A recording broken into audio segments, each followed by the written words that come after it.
Back to work. Yeah, I probably will get some kind of phone minute package thing here because Dad's going to Santa Fe. So, yeah, I probably will get one. I'll probably talk to him, go to the store tomorrow, and we'll get one. Go back to Facebook. I don't know if I want to go back to Facebook or not. They,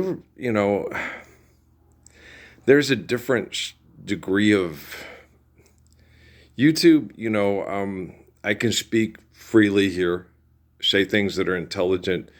That the military people can look at. I hate that motherfucker. It's like, yeah, I'm not a motherfucker. You're a motherfucker. Okay. So if you hate the motherfucker, then you hate the motherfucker watching the video, not the one speaking on the video. Fuck, how stupid are you? Never mind, that's a rhetorical question. How stupid are you? Jesus of Nazareth and Earl's Head in Sierra Vista, Arizona. Be as selfish and stupid as you can possibly be, and then just keep going. Oh, Jesus, no. No, Jesus, no. I feel like my daughters. No, Daddy, no. Daddy, no. Suzuki is right in my head when sister goes, obviously, you need to survive and then stop and eliminate the abusive, and then recover. That's the only pattern of behavior to even uh, think about. Okay, don't think about plans or ideas. I'm going to go back to college and get my degree. Don't even think about stupid shit like that. Just survive. Okay, stop and eliminate the abusive, and then recover. Because that's what we're all going to do.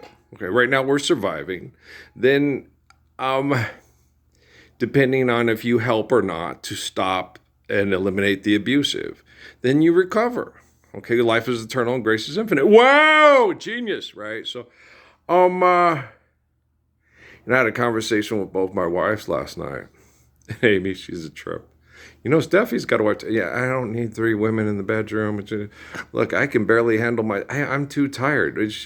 Amy's like, Earl, if what you're talking about is right, you'll be the most famous, don't say powerful, influential man. Influential. Yeah, your influence, like Solomon said, if your influence outlives your perspective and your perception and your perspective, that's a good thing. So my influence, the most important and influential man in the 20th and 21st century who saved children from genocide because he stood up for the Lord's Prayer without fear, the biggest purpose. So she's like, if, sex takes 3 to 5 minutes and stuff, we're going to be all just laying next to you and kiss you and tell you how proud we are of you and how much we love you. It's like, yeah, that's true. And then Amy's all freaking out and stuff. She's like, you'd rather be with us than Jennifer Lopez or Janet Jackson? It's like, well, yeah. But yeah, I know. If you were Jennifer Lopez or Janet Jackson, you'd have sex with a hot Arab guy who owns a country and made you sign a prenup to have $2 million to have his baby. I get it. I understand. Okay, that's very understanding of both of you. I still don't want to meet. You guys may want you guys can meet Janet Jackson and Jennifer Lopez. Okay, and then when I hang out with the kids, you can tell me all about it. How about that? That would be more preferable to me. Okay. As far as sexual healing, we'll see who's capable of because there's a lot of things about it. Amy said that too. That when she would have sex with these creepos and feel bad about herself, and then she'd have sex with me to feel better about herself. Like Shelley's Winter Love by Merle Haggard. And, yeah, she would go out and be with these creepos.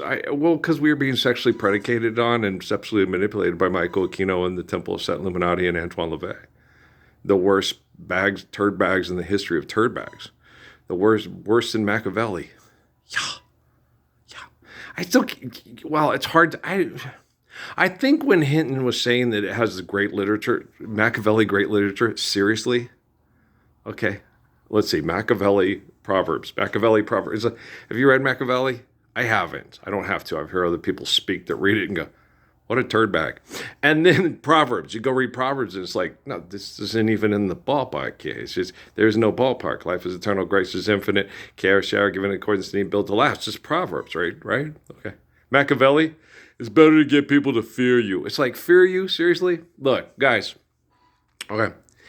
If People fear you because you are sneaky and disgusting and turdbaggish enough to murder the gracious good shepherd and turn him into a cartoon character to keep your business going so you can pay an idiot a big bag of money to fuck her. And she will fuck the most ugly, disgusting person in the world because he's powerful, because he uses money to manipulate everybody. So she feels like the important sex goddess queen of the world.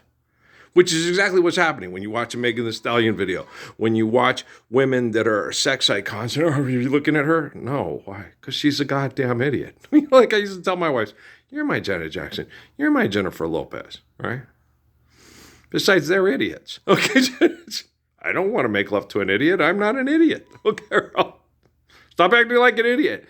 Well, my wife's, it wasn't, Steffi, when we first got together, I was Superman, and I had to remind her that, no, I'm just a guy. But actually, I do, two people I have to apologize to. And that's Stephanie Elaine Gilliard and Amy Suzanne Fabre. Okay?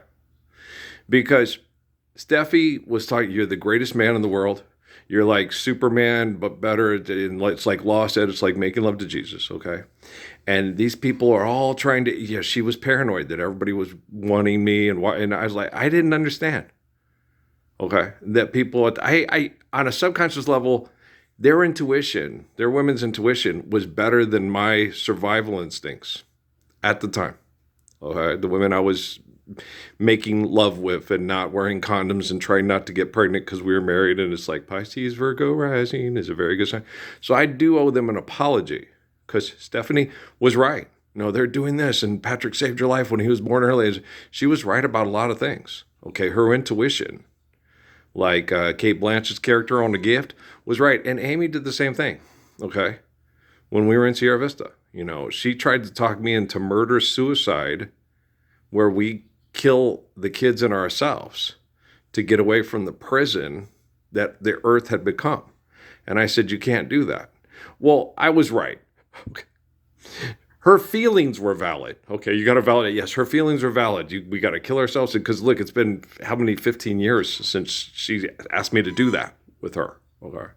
And the kids have been slowly tortured and abused by the perverts that slowly tortured and abused her and me. So I understand Amy's perspective, but I was like, you can't do that. Well, life is eternal and grace is infinite. If you look at it from a Buddhist perspective, that's just a temporary solution to a perpetual problem that's going to keep repeating itself until you do something about it. So survive, stop and eliminate the selfish, and recover. Okay, so I do owe Amy and Stephanie an apology for not being able to articulate and understand their intuition and their perspective during our marriages to help us better survive it. I tried. It was really hard. I would try with Stephanie to just get her to see things, but it was very difficult. We were being very badly abused. And the same with Amy. And they were sexual predators. Okay, they manipulated our situation to make it seem impossible, hopeless, and terrible, and made it look like, and Steffi had worse relationships with the homosexual women in her life, okay, after me, than she ever did with me. I never threatened to kill her. I never tried to kill her. I never pulled knives on her, tried to get her with hot irons. I never beat her, I never hit her and everything like all the women she was with did, okay? But she'd keep going back to them and say it was disgusting having sex with me because I was a male and I had an orgasm and she didn't. But she could have orgasms with women. It's like, well, let me get this straight. You can have a sexual orgasm with a woman that tries to kill you with a butcher knife and tries to burn you with a hot iron, but you can't have a sexual orgasm with a man who would never raise his hands to you and does his best to protect you and didn't break your nose when you tried to rip his testicle off because you went through PTSD. You need some help, girl. You need to sit down and snuggle a sweetheart of a man that's like Jesus Christ. You do, Stephanie Elaine. And Amy, you need to learn from her mistakes. You youngin', you whippersnapper. See, so if there's any two women in the world that deserve my patience because they were manipulated by the business partners of all the celebrities you guys all think are so gorgeous, hot, and amazing, and successful on TV, okay? Most rich people have a cognizant thing of what was going on before my wife's even had a clue what was happening to me and them.